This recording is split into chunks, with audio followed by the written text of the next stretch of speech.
Comment est-ce que vous allez? J'espère que tout va bien. À l'état civil, je me nomme Larry Combaté Loubé. Avec l'entrepreneuriat, je suis un leader, un enseignant et un orientateur. Alors, nous orientons toute personne qui veut se lancer dans l'entrepreneuriat. L'entrepreneuriat, c'est un endroit qui n'est pas du tout facile au départ. Et avec le temps, il y a de grands résultats. Ici, je voulais te parler en tant que jeune entrepreneur. Toi qui viens de commencer l'entrepreneuriat. Voilà 3 éléments, 3 échelles que tu n'en es pas. Si tu n'as pas l'une parmi les 3 échelles, les 3 soutiens, les 3 aides, tu ne peux pas facilement réussir dans l'entrepreneuriat. Et par fini, tu ne fais pas attention, tu vas penser qu'on t'a maudit dans l'entrepreneuriat. Tu vas penser que ce n'est pas ton chemin. Alors, ici, nous allons décortiquer sur les 3 aides et les 3 soutiens qui nous permettent d'aller vite dans l'entrepreneuriat, qui nous permet d'évoluer vite dans l'entrepreneuriat. Mais quand nous n'avons pas les 3 aides, les 3 soutiens, les 3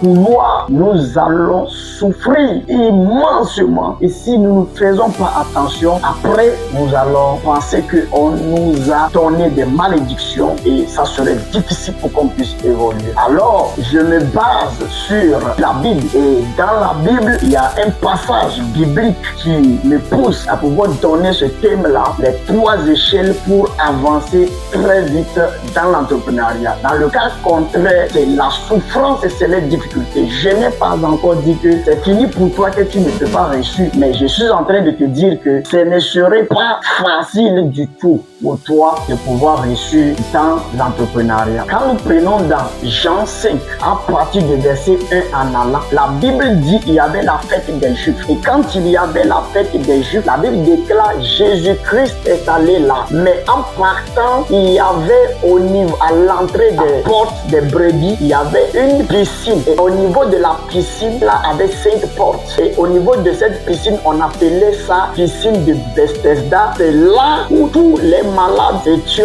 regroupés pour pouvoir chercher leur guérison. Alors, piscine de Bethesda, c'était un lieu où il y avait 5 portes qui regroupaient cette piscine-là. Alors, automatiquement, toute personne étant là-bas cherchait la guérison. Alors, la Bible dit qu'il y avait beaucoup de personnes. Il y avait des lépreux, il y avait des aveugles, des paralytiques, plein de malades qui étaient auprès de la piscine de Bethesda. Mais la Bible va dire qu'il y avait un ange qui descendait et reniait l'eau. Et à chaque fois, il y a toute personne qui voyait en premier. Là-bas, on ne pouvait pas tomber 2 personnes immédiatement ou bien l'un après l'autre. C'était par chance, par occasion. Et à chaque fois que l'ange reniait l'eau, tu avais seulement une seule chance, soit de voir l'heure que l'ange vient de renier l'eau, et deuxième chance, c'est de voir qu'il n'y a personne qui est tombé avant toi. Et la Bible dit que l'ange ne venait pas tous les jours, mais l'ange venait de temps en temps. Et quand l'ange reniait l'eau, celui qui tombait en premier était guéri. Alors, cela me retient et cela me fait poser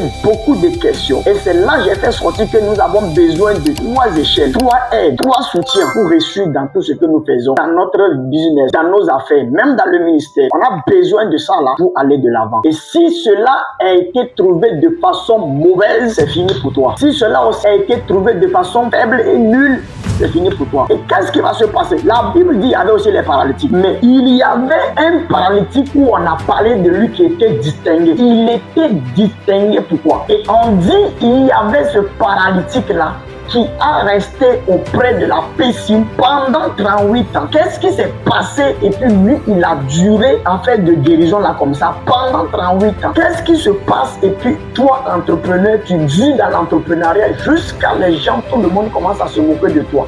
Voilà les raisons. Numéro 1. On a besoin de ce qu'on appelle aide, échelle, soutien familial ou familial. Quand nous n'avons pas une bonne famille, une famille qui peut nous soutenir. Si tu es entrepreneur, tu n'as pas une famille, une bonne famille, une famille qui peut être derrière toi, une famille qui peut te pousser, une famille qui peut se réunir pour dire tel que tu as telle vision, si nous pouvons vraiment lui soutenir, l'accompagner, il va réussir vite. Si tu n'as pas une famille, une bonne famille qui sont vraiment capables et prêts de pouvoir se sacrifier, de t'accompagner et de te soutenir dans ce que tu es en train de faire, tu vas avoir plein de difficultés et ça va te retarder. Alors je reviens sur ce paralytique. Il y avait d'autres paralytiques. Mais comment se fait-il que c'est lui qui est resté sans être guéri? Alors dans les recherches et dans les révélations, vous allez constater qu'il y avait d'autres paralytiques ici, mais qui sont venus avec leur famille. Leurs familles les ont accompagnés. Leurs familles qui ont la force les ont accompagnés. Arrivés au niveau de Bethesda, leur famille était arrêtée pendant que l'aveugle, pendant que le paralytique, pendant que les infirmes étaient là en train même de dormir, mais leur famille était éveillée. Leur famille ne dormait pas. Leur famille attendait à chaque mouvement de l'ange. Et je sais que ce ne sont pas leurs forces et leurs capacités qui a fait qu'ils sont guéris. Ce n'est pas la force et la capacité des autres lépreux là qui ont fait qu'ils sont guéris. Mais c'est parce qu'il y a leur soutien. Il y a une famille qui était derrière eux. Et je crois bien que c'est leur famille là qui les ont soulevés, mettre dans l'eau. C'est leur famille là qui est restée éveillée afin que lui il puisse avoir la solution, afin qu'eux sont guéris. Mais l'autre qui est resté là-bas pendant 38 ans, cela démontre qu'il n'avait pas de famille derrière lui. Alors voilà pourquoi lui il a duré